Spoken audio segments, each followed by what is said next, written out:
بسم الله الرحمن الرحيم والحمد لله رب العالمين والصلاة والسلام على سيد المرسلين.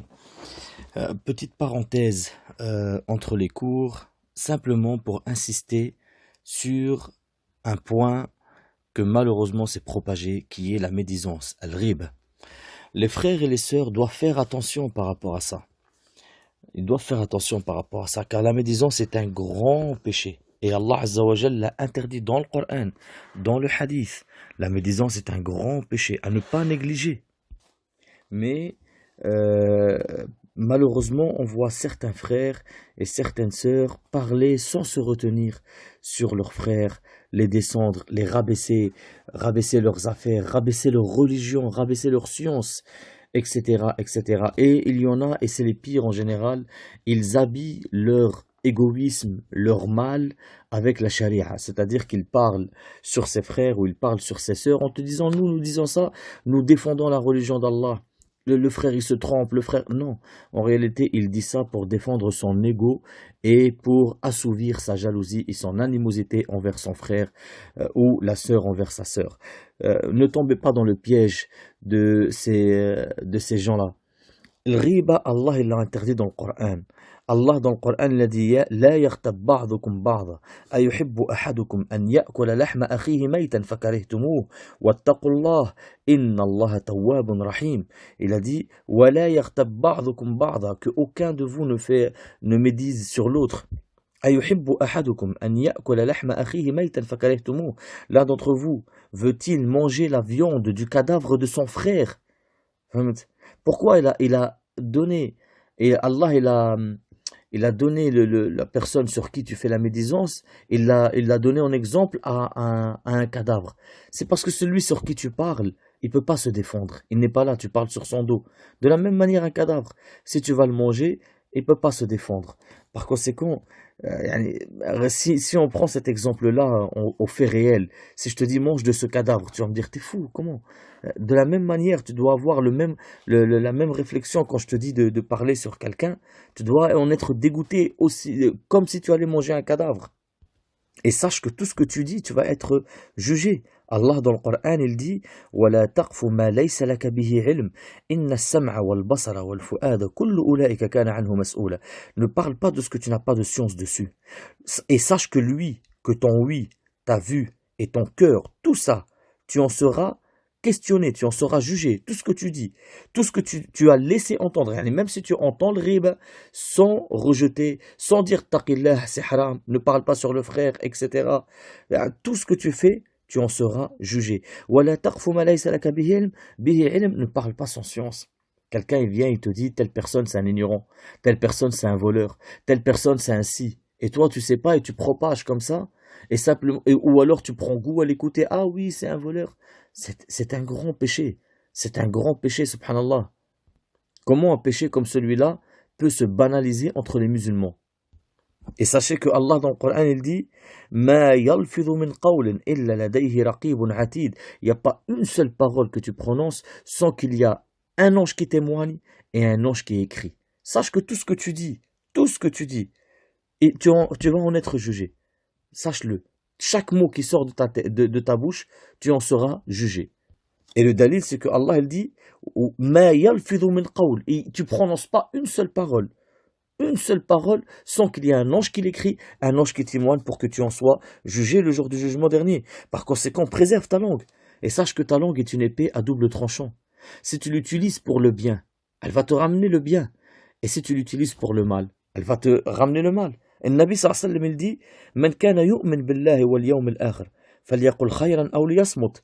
Celui qui croit en Allah et au jour du jugement dernier, qu'il parle bien ou qu'il se taise.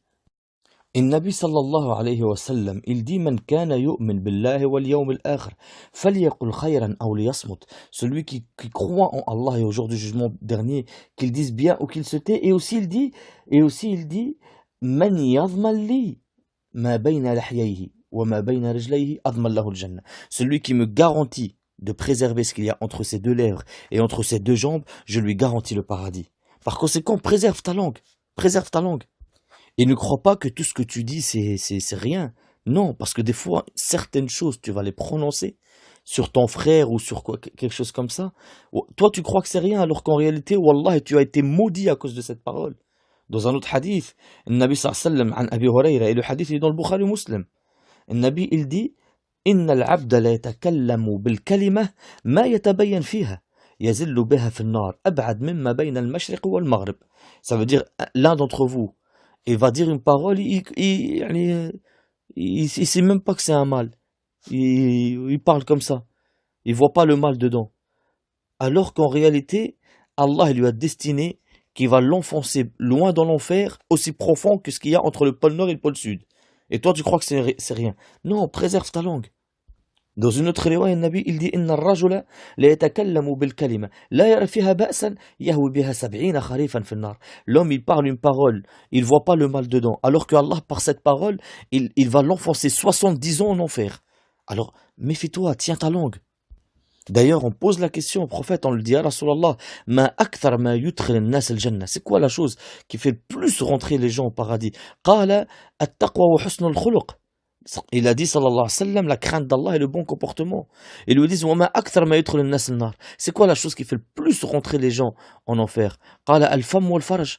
La bouche, ce que tu dis avec ta bouche, est ta partie intime, yani à cause de la fornication. Par conséquent, tiens ta langue, barakallahu fik, et évite aux musulmans le mal de ta langue. Et le Nabi sallallahu alayhi wa sallam, on lui pose la question, on lui dit, Ya Rasulallah, ayyul muslimina afdal, qala man salima al-muslimuna min lisanihi wa yadihi. Il y a le hadith an Abi Moussa al-Ash'ari. Il y a un homme, on le dit, il vient vers le prophète, il dit, Ya Rasulallah, qui est le meilleur des musulmans? Il a dit celui que les musulmans ils sont à l'abri de sa langue et de sa main. Dans une autre riwaya, la riwaya de Abdullah ibn Amr ibn al-As radiyallahu anhu, le Nabi sallallahu alayhi wa sallam il a dit Al-Muslim man salim al-muslimun min lisanihi wa yadihi. Le musulman, c'est celui que les musulmans ils sont à l'abri de sa langue et de sa main. Ça veut dire il leur fait pas d'injustice avec sa main et il leur fait pas d'injustice avec sa langue. Il leur fait pas de médisance, pas de namim, il ment pas sur eux, il les insulte pas. Mais tiens ta langue, subhanallah.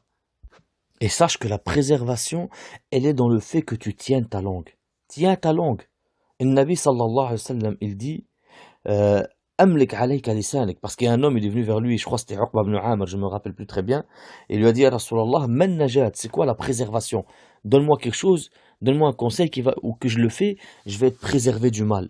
Il a dit le prophète sallallahu alayhi wa sallam Amlik alayka lisanak waliyasa'ka baytuk wabki ala khati'atik. Il lui a dit tiens ta langue, reste chez toi, il n'en sort que dans le besoin. Il a dit et pleure sur tes péchés. Préserve ta langue, Allah il va te préserver. Préserve ta langue, Allah il va te préserver. Et ça c'est pas ma parole. Anas ibn Malik radiyallahu anhu il dit qala Rasulullah sallallahu alayhi wa sallam man kaffa ghadabah kaffa Allahu anhu adhabah wa man khazana lisanah ستر الله عورته ومن اعتذر إلى الله قبل الله عذره. يعني من كف غضبه كف الله عنه عذابه. Celui qui calme sa colère, Allah Azza wa Jal, il calmera son châtiment contre lui.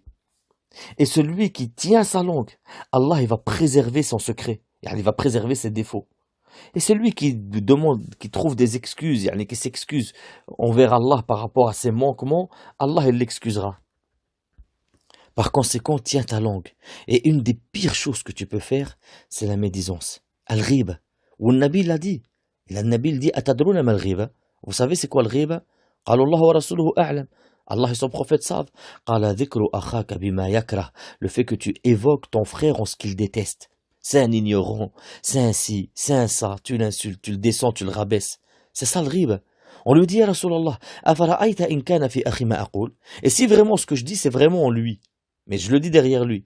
قال إن كان فيه ما تقول فقد أغتبته وإن لم يكن فيه ما تقول فقد باهته. Si il y a en lui ce que tu dis, c'est ça le riba, même s'il y a en lui. Mais s'il n'y a pas en lui ce que tu dis, dans ce cas-là, ce sera un mensonge. Par conséquent, méfiez-vous de cette médisance. Rappelez-vous le premier verset qu'on a dit.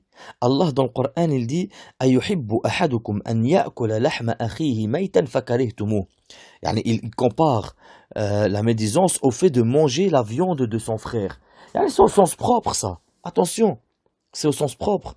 Dans un hadith sahih, عند أحمد أبي داود, عن أنس بن مالك رضي الله عنه, قال رسول الله صلى الله عليه وسلم قال لما عرج بي ربي عز وجل مررت بقوم لهم أظفار من نحاس يخمشون وجوههم وصدورهم فقلت من هؤلاء يا جبريل قال هؤلاء الذين يأكلون لحوم الناس ويقعون في أعراضهم. يعني النبي صلى الله عليه وسلم quand il dit quand Allah m'a élevé, il a vu un peuple en train de souffrir. Il a vu un peuple يعني en enfer en train de souffrir. Et comment ils étaient en train d'être torturés? Ils avaient des ongles. Il a dit lahum asfarun min nuhas. Ils avaient des ongles en métal, en inox. Enfin, en inox.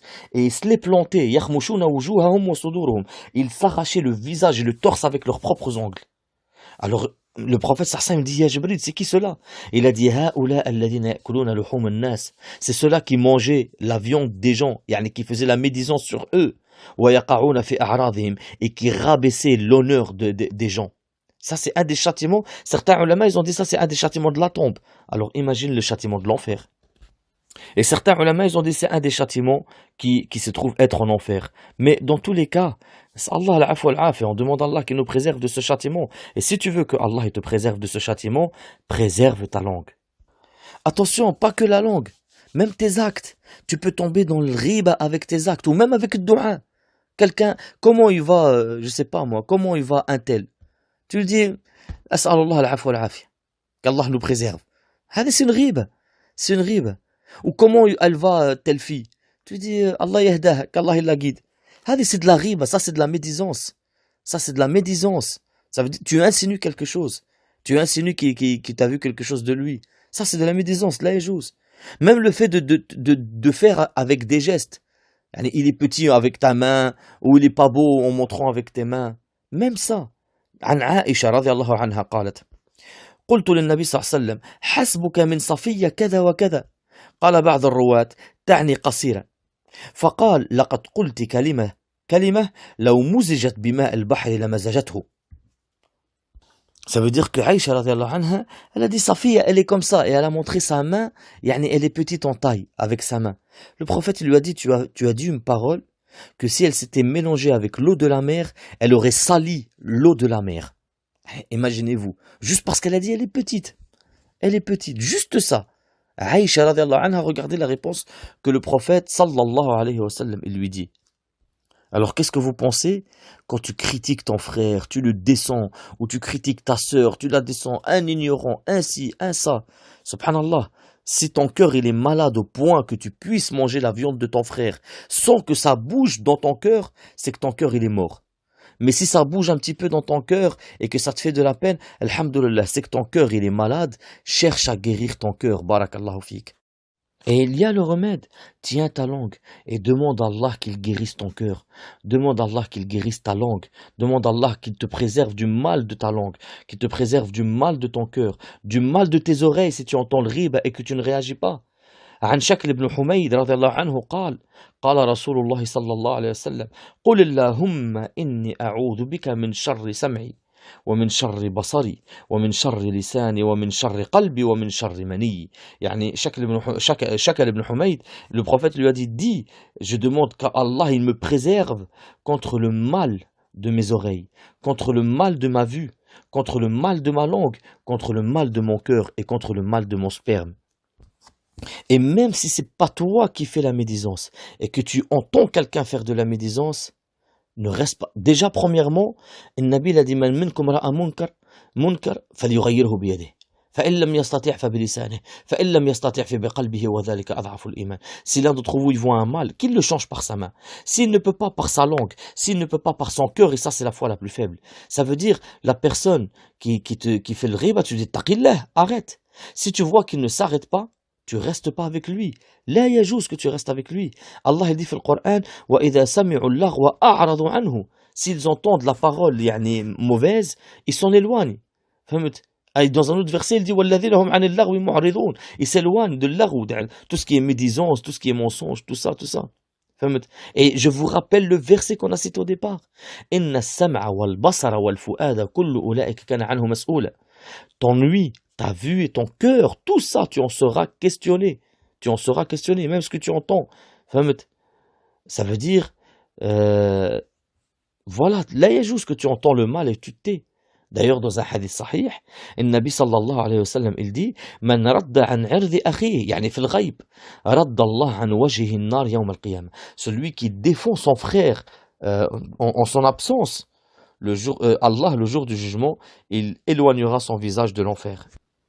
Par conséquent, barakallahu fikum, méfiez-vous de cette médisance que Allah a comparée au fait de manger la viande de ton frère, le cadavre de ton frère. Et le prophète, sallam, et quand il les a vus souffrir en enfer, Jibril a dit c'est ceux-là qui mangeaient la viande des gens, yani leur cadavre.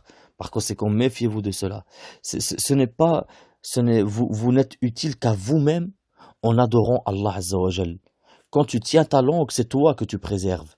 Mais quand tu parles sur quelqu'un, tu lui donnes tes hasanats en réalité. En réalité, tu n'es pas en train de le nuire. Tu es en train de te nuire qu'à toi-même. Par conséquent, barakallahu fikum, tenez votre langue. Et sachez une chose, le Nabi sallallahu alayhi wa sallam a dit عليك بحسن الخلق وطول الصمت فوالذي نفسي بيده ما تجمل الخلائق بمثلهما. Ça veut dire accrochez-vous au bon comportement et à la longitude du silence. Car je jure par celui qui tient mon âme entre ses mains que vous ne vous embellisserez pas par plus que ces deux-là. Subhanakallahumma wa bihamdik ashhadu an la ilaha illa ant astaghfiruka wa atubu ilayk.